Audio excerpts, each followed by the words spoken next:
خلوه وأعطوا مجانا لأنه قد بدأت ساعة الليل والسوء صنع السماء والأرض والبحر واليابس. السلام عليكم. الهند منعت تصدير بعض الأرز يقال أن الأبيض أو غيره، وفرضت ضريبة 20% على تصدير أرز بسمتي. طبعا حنا بالخليج الأرز أو العيش هذه وجبة أساسية عندنا. الإمارات أيضا منعت إعادة تصدير بعض أنواع من الرز، بمعنى أن الإمارات تستورد الرز من الهند ولكن لا تقوم بتصديره إلى دول أخرى. الإمارات طبعا دبي أو جبل علي هو مركز ترانزيت لأغلب الدول الموجودة في الشرق الأوسط. روسيا وتركيا أعلنت أنها أوقفت اتفاقية تصدير الحبوب. الحبوب شنو؟ اللي هي الطحين اللي هو الخبز، منعت تصديرها إلى دول العالم وأوقفت الموانئ تصديرها، وتم قصف عدد من خزانات الحبوب. الخبر السيء ان في بعض الرز والحبوب راح ينقطع عن السوق، والخبر الثاني انه راح يرتفع السعر راح يرتفع طبعا بما لا يقل عن 20%. الخبر الجيد شنو؟ ان الرز والطحين صلاحيته ممكن من سنة إلى 3 سنوات تقريبا. الخبر الجيد أيضا أن ممكن في بعض الدول تستغل هذا الموضوع، خصوصا دول فيتنام باكستان وغيره، تستغل هذا الموضوع وتقوم بزراعة الرز. In Alabama and New York to avoid mosquitoes because of a rare virus that can spread if they bite someone. It killed at least one person in Alabama. New York's health department says most people who are bitten won't develop any symptoms, but severe cases begin with sudden headaches, high fever, chills and vomiting, and could progress to seizures and coma. There are no vaccines or specific medication. أكيد كلكم أو أكثركم سمعتوا عن منظمة البريكس، وحاليا الأخبار عنها موجودة بجميع مواقع التواصل الاجتماعي، والسبب اللي جعلها حاليا يتداول ويحكوا عنها الدولار الامريكي واحد، ثاني اشي انضمام السعودية، مصر، الأرجنتين، اثيوبيا وايران لهاي المنظمة. ما هي منظمة البريكس؟ هي منظمة تعتبر سياسية أو تكتل سياسي واقتصادي عالمي. بدأوا بتشكيلها بعام 2006 وتم عقد أول مؤتمر إلها ب 2009. وبالبداية الدول اللي كانت موجودة فيه البرازيل، روسيا، الصين والهند.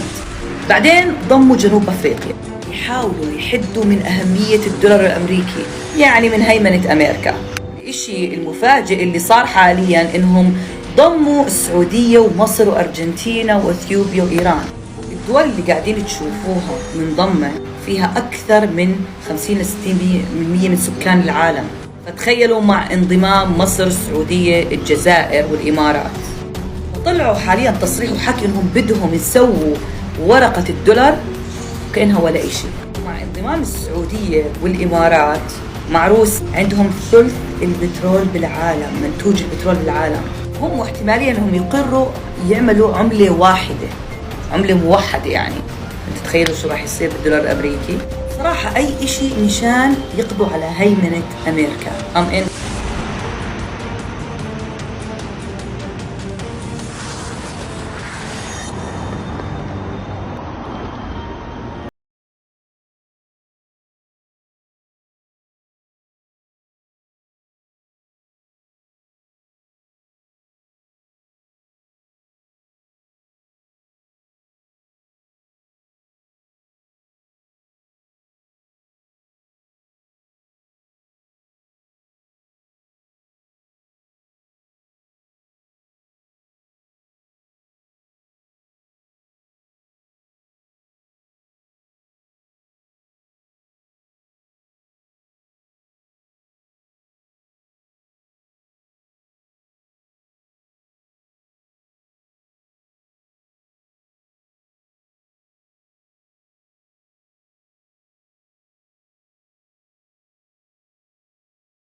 we have to achieve the SDGs in 10 years.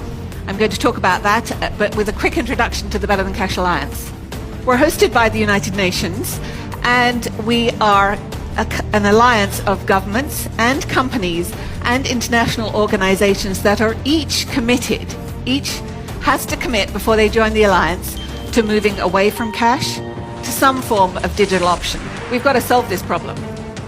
And we have to solve it because we care about achieving the Sustainable Development Goals. Did you know that every single government in the world has committed to these? Every single government to agree to these. The government of Norway, the government of Australia, the government of Ethiopia, the government of Rwanda. And the timeline is 10 years from now. Она мне не интересует. Вы сразу же принимаете или нет? Объясните. Наличные. Почему наличные не принимаете? Не государственная валюта, что ли? Почему аппарат не принимает наличные? А если у человека наличные, у него нет карты, что ему делать в таком Молодой случае? человек, я бы вам посоветовала другими делами заниматься, добрые дела делать. Например? А вы знаете, какие бывают добрые дела? Я ж к вам подошел, а вы ко мне подошли, правильно? Я оплатил проезд. Если вы едете в транспорт, Какой номер закона, который нарушил? было постановление правительства Москвы. Постановление — это не приказ. И уважайте И не закон. в первую Это очередь и постановление. Я нарушил остальных постановление. По новостям показывать. А что, если вы такие... Никто не показывает. Вы не заслуживаете Нет, того, ну чего что- боитесь, лицо свое закрываете? Я вот не боюсь фотографировать. Мы делаем добрые Какие? дела. Назовите одно доброе дело хотя бы. А я вам не должна. А мы вам должны, Вы значит, мне да? кто? Чтобы Нет, я вы вам нас обвиняете, высылала? сами не можете сказать. I got a full complete rundown on chemotherapy. I have the chemical makeup of chemotherapy. They gave it to me because I'm not a chemist. I don't know what this chemical breakdown is. So I went to a compounding pharmacy knowing that they had a chemist in staff. And the man looked at it and he looked at me and frowned and said, well, this is part of the war division, the chemical department of the armed forces. I said, really? He said, yes. Well, it's right here in Missouri as well. Why don't you just go over there and ask them if this is what I think it is, mustard gas. Ended up with a small ad and it read, my name's Wayne Rowland. I'm just like you. I have heard that there's a cure for disease that's been suppressed. I have cancer. I'm not going to accept the modality of the day. I need to know if there's going to be, if there's a cure that's suppressed out there, and I offer a $10,000 reward. But one man called me. One man. And he impressed me. And he said, well, he said, there's not one cure for cancer that's been suppressed, there's been 5. Which one do you want to know about? I said, whatever one works. He sent me to somebody that had an original Rife-Ray unit, and I used it. 3 months later, the cancer was gone. So was my arthritis. John Sajeka showed me that I wasn't using the Hertz rates to get rid of cancer at all.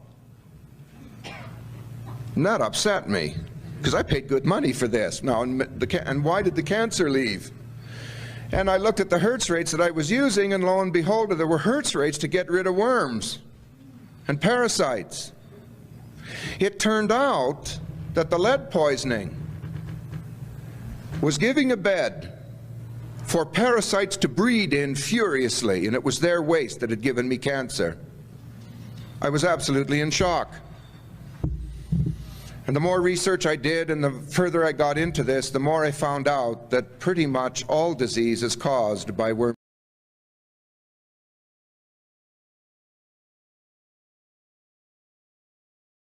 I live in Ontario, Canada, and I just paid $20 for a tiny little bag of grapes. The other day, I paid $5 for 2 apples. 2 apples was $5 at the grocery store. I just saw a carton of eggs for $10. Like, what? I don't understand it. Like, I don't know what's happening with our country, but it is rapidly declining. The cost of living is astronomical, and the federal government is absolutely crushing the middle class. I don't know how anybody, if you're making less than $100,000 a year here, I don't know how you're doing it. I think $100,000 can allow you to maybe pay your insane rent and your basic bills and necessities, and then you have $0 left over at the end of the day to like do anything. So basically, if you live in Canada, you live to work to pay bills and pay taxes, and that's basically it. So yeah, I want to leave and I don't know where to go, but someone help me.